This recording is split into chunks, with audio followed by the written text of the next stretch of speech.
Bueno chicos, mi nombre es Alejandra Iotti, para los que no me conocen, les doy la bienvenida al curso.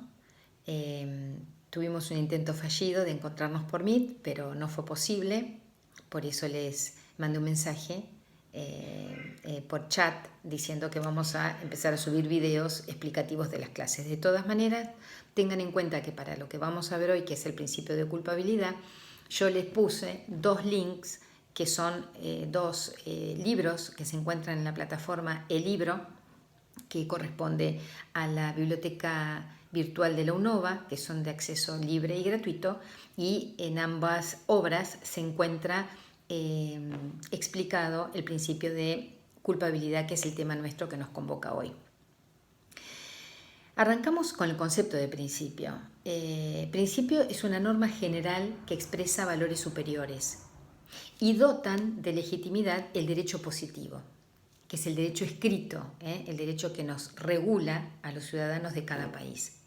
Generalmente los principios expresan una dimensión axiológica, es decir, tienen un contenido de valor que debemos observar en todas y en cada una de las legislaciones que nuestro Congreso dicte. No nos podemos apartar de esos principios, son inspiradores, son pautas orientadoras.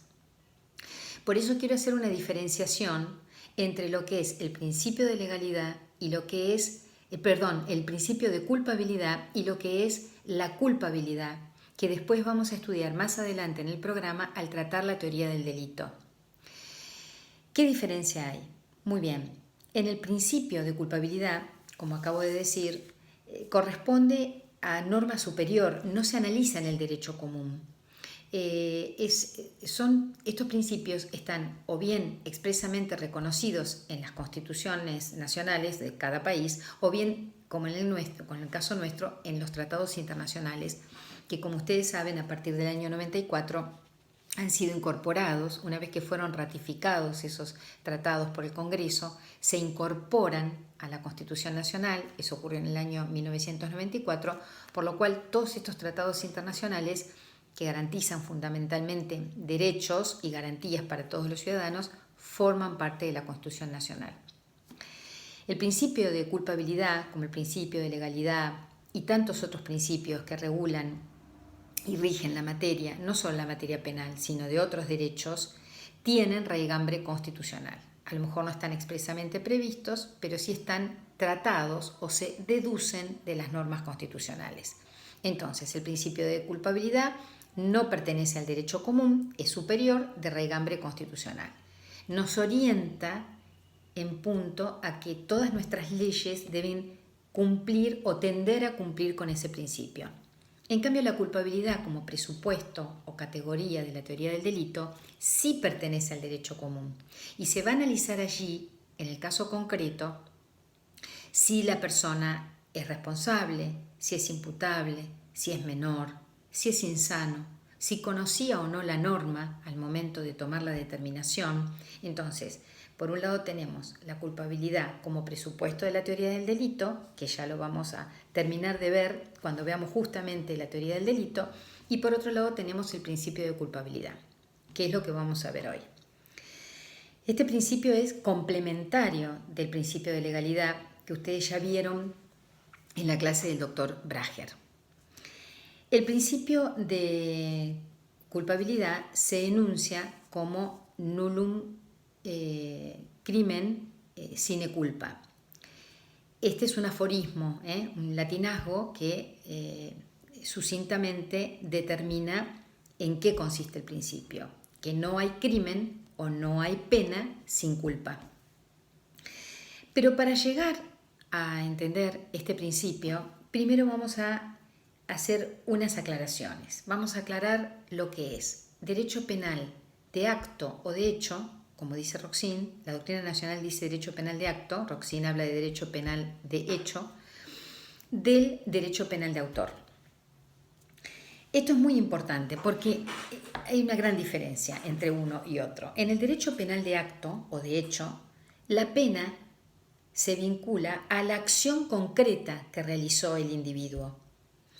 No tiene nada que ver las características de carácter del individuo, su estilo de vida, la conducción del individuo en la vida. Eso no tiene nada que ver. Se pone pena en función de una acción, es decir, una acción que ha lesionado un bien jurídico. Hay un conflicto que se genera porque el sujeto, a través de su acción, lesiona un bien jurídico. Entonces, se reprocha al sujeto con la pena ese acto concretamente.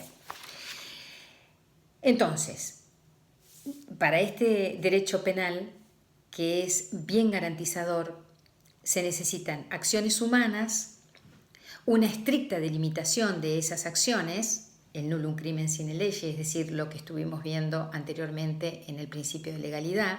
Tiene que haber una ley cierta, escrita, estricta, no tiene que ser una ley penal en blanco para que sea válida. Y por último, se tiene en cuenta la culpabilidad como límite de la pena. Estas son las características propias del derecho penal de acto o de hecho. Entonces, este derecho es un derecho penal de culpabilidad y es propio de un Estado de Derecho. En cambio, el derecho penal de autor, allí la pena se vincula a la personalidad del autor, no a lo que hizo, sino a lo que es esa persona. Dice Zaffaroni que el delito sería como una lente o una lupa que nos permite ver lo que hay atrás de ese delito, es decir, quién es el autor, qué es el autor. Nos permite ver la peligrosidad de esa persona. Entonces, ¿qué pasa acá con la pena? La pena no va a guardar relación con el hecho cometido, sino con las características del autor. Y acá se pueden introducir conceptos muy contrarios a lo que dice nuestra Constitución Nacional, muy contrarios a las garantías y a los derechos humanos, porque se podría estar penando en función de el estilo de vida, la conducción que tiene ese sujeto por la vida y, por qué no, su raza, su religión o cualquier otra circunstancia o carácter que no tendría nada que valorarse cuando se aplica una pena. Los que han defendido, generalmente, como dije antes, el derecho penal de acto es un derecho penal de la culpabilidad, este es un derecho penal de la peligrosidad. Allá dije que era propio de un Estado de Derecho, acá este derecho penal de autor es propio de un Estado de facto.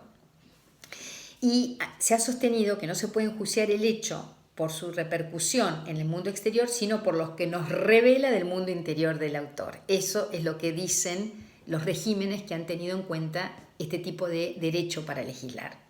El ejemplo más común es el derecho penal del régimen nazi, que contenía ordenanzas que aplicaban penas a aquellos sujetos nocivos contra el pueblo, nocivos para el pueblo. A ver, ¿cuándo un sujeto es nocivo para el pueblo?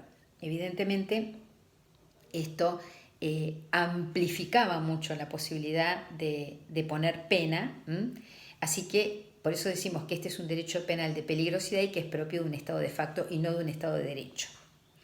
En realidad, estos derechos se mezclan, los países no tienen puramente un derecho penal de acto o puramente un derecho penal de autor, porque fíjense, por ejemplo, nosotros que tenemos todas nuestras garantías muy bien establecidas en la Constitución Nacional, existen algunas normas, como por ejemplo en el Código Penal, el artículo 52, que determina la reclusión por tiempo indeterminado para aquellos supuestos de multirreincidencia. Es decir, cuando un sujeto es multireincidente, se le aplica una pena de reclusión por tiempo indeterminado. Ahí no estamos, quien aplica esa pena, no está mirando en sí el delito, la lesión que cometió a un bien jurídico el sujeto que delinquió. Porque a lo mejor el delito era un delito de hurto, un delito menor, digamos. Pero ¿qué pasa? Si tenemos en cuenta todos sus antecedentes anteriores, le podemos poner una pena de reclusión por tiempo indeterminado. ¿Ven? Ahí no se está teniendo en cuenta el delito, la lesión al bien jurídico para la medida de la pena, sino que se está teniendo en cuenta las características del autor. Por eso decimos que en sí estos sistemas de derechos no son puros, sino que siempre se filtran de alguna manera en la legislación. Entonces, aclarados estos conceptos, nos faltaría hablar de otro principio para después poder entender mejor el principio de culpabilidad, y es el principio de lesividad. Fíjense ustedes que el primer párrafo del artículo 19 de la Constitución Nacional, me gusta leerlo, me parece que es importante que tengan la Constitución Nacional, también me parece muy importante que tengan siempre un Código Penal. Dice en su primera parte: las acciones privadas de los hombres que de ningún modo ofendan al orden y a la moral pública, ni perjudiquen a un tercero, están solo reservadas a Dios y exentas de la autoridad de los magistrados. Esa es la primera parte. Después hay una segunda parte. ¿Qué nos está diciendo acá la Constitución? Sienta lo que se llama el principio de lesividad en la primera parte. Es uno de los límites más importantes que se le pone al Estado y a su potestad punitiva, a la potestad, al poder que tiene el Estado de imponer pena. Es uno de los más importantes. ¿Por qué? Porque ningún derecho penal puede aplicar pena en el caso de que no haya una verdadera afectación a un bien jurídico. ¿Saben lo que es un bien jurídico, no es cierto? Es un interés o valores socialmente reconocidos, previamente reconocidos por la sociedad y después garantizados en la legislación. Seguramente si esta clase fuera presencial, yo les preguntaría cuáles son para ustedes bienes jurídicos y ustedes me dirían la vida, la libertad, el honor, la propiedad privada. Son todos bienes que están protegidos por el derecho penal.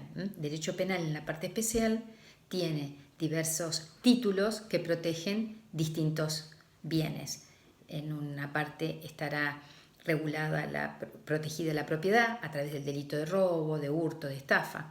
En otra parte está protegida la integridad sexual a través de todos los delitos contra la integridad sexual, como puede ser el delito de abuso sexual con acceso carnal o el antiguamente llamado estupro, etc.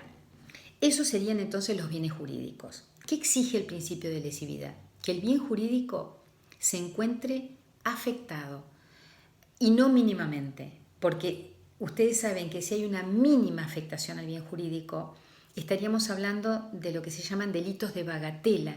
Esa mínima afectación al bien jurídico o insignificancia tampoco alcanza a conformar una verdadera lesión. Por eso, en esos casos el derecho penal se corre.